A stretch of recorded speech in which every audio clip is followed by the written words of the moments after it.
With me is Jas Rolland from the Mornington Bulldogs women's footy team. Welcome to GameFace, Jas. Hi, how you going?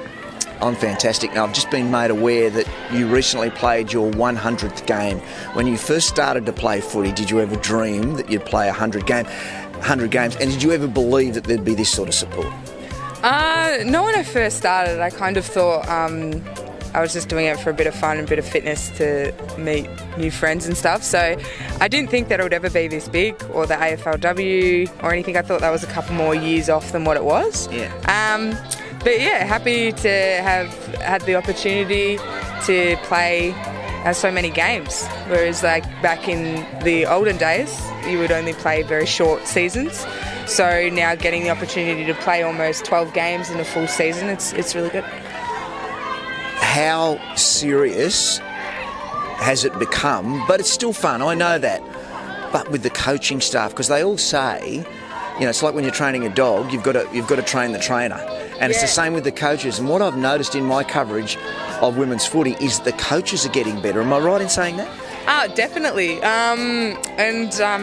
can just see the skill level of the coaching between the divisions as well, and you can see them how they step up and everything, just like players. So that's developed immensely from what my season 1 to now, and just coaching strategies and structures is another key big thing that's come into play. So it's just like developing their skills just as much as ours. What about your skills? How much have they developed? How long have you been playing? I think 6 years. Yeah, 6 years. So 5 years or something like that. Really well. I spent a bit of time with training with VFL clubs and stuff, and just training with their additional coaching and everything, and assistance with, your ball drop and little drills that can help you, that then you can bring back to your local clubs and stuff like that too. It's really helped me, and skill-wise developed me quite a lot just by just having their expertise with everything. So I've been really fortunate to have that opportunity to go to that and see that professionalism and gather that knowledge, and then being able to come back and deliver it to the club too. It's been great too. You mightn't want to admit it, but have you, since you've been playing in the last 6 years, has your respect for the way the guys play risen? I would say yes. I didn't realise that the guys put so much effort into their pre-season and stuff, and it is kind of like a semi-professional type business for them as well. I didn't really think of that being out of the sport, that local was so huge.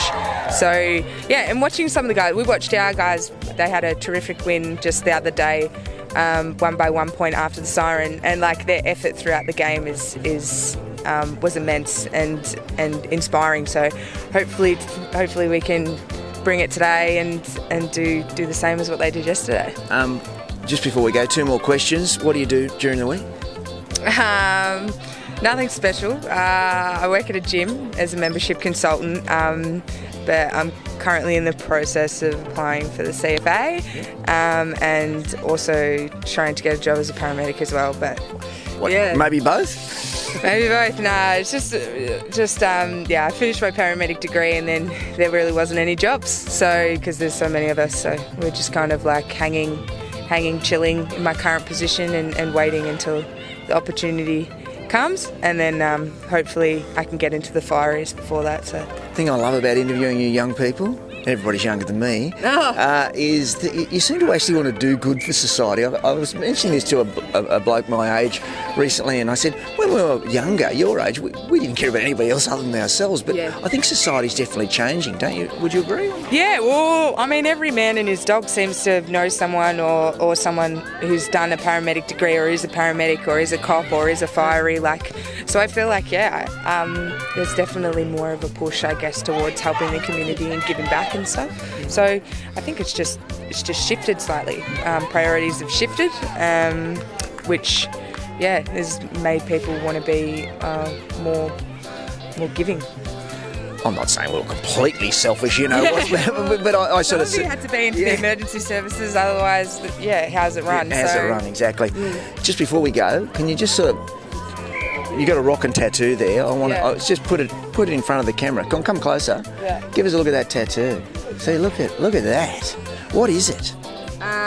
It's a combination of kind of little bits and pieces. So I've got like 11 tattoos all up. Yeah. Just you can only really see this one.